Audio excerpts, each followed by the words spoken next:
First Chronicles 28:9. Solomon, the advice that Solomon gets from his father when his father is old and when he's about to retire, when he's about to die, he tells him, Solomon, my son, know thou the God of thy father, and serve him with a perfect heart and with a willing mind.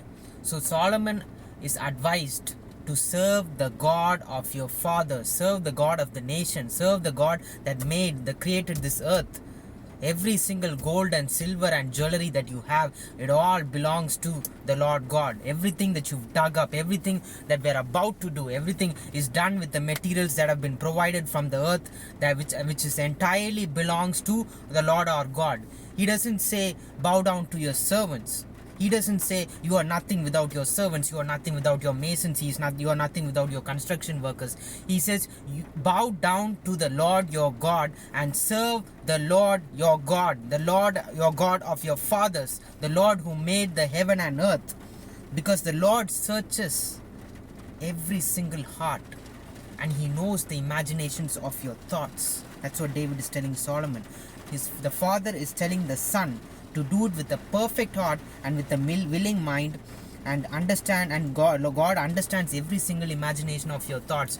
So if you do not believe in God, people who don't believe in God tend to manipulate those people who believe in God by trying to manipulate them. But people don't realize that people who are strongly rooted in the word of God, in the scriptures of the Holy Bible, they are far more smarter than those pagan people who do not read the Bible and who do not believe in the Lord your God.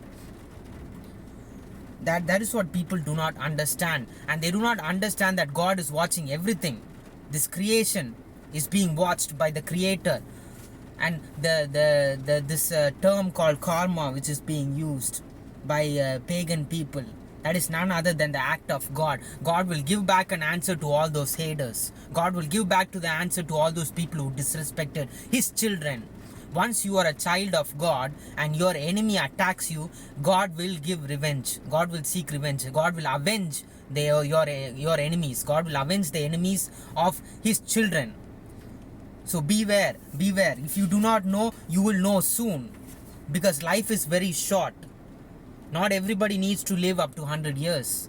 It doesn't matter how fit you are. It doesn't matter whether we're fat, whether we're thin, whether we're on the road, or whether we're in an air-conditioned house. It doesn't matter. God can stop our lives within the snap of a second. So the last thing you would want to do is to attack or to disrespect or to manipulate the children of the light or the children of God.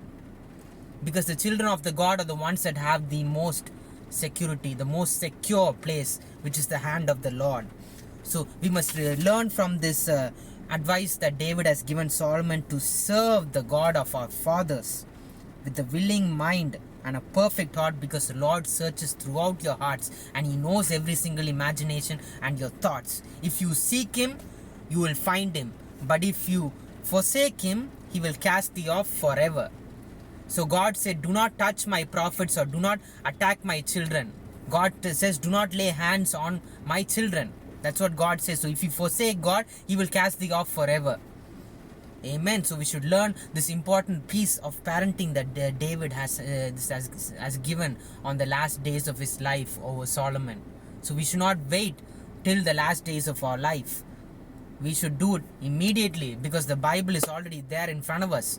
And every single scripture, with any piece of scripture, we can rebuke any person in Jesus' name, because Jesus has authority over all of us. It doesn't matter if you're 10 years older than me or if you're 20 years older than me. It doesn't matter. Whatever God has said, it is done. It's over. This entire earth was not constructed by some engineering company by our forefathers. This was all constructed. We all belong to the Lord. We have been bought by a price, the price of the sacred blood of our Lord Jesus Christ. And every single thing we do to honor our Lord Jesus Christ. So that is why we should bow down to our Lord God and not to our servants or our maids or our workers. We respect them, but we are not supposed to bow down to them. We are not supposed to say we are here because of them. We are here because of the Lord our God. And anyone that fights against the children of God will be rebuked in Jesus' name. Amen. So everyone have a good week. Good night.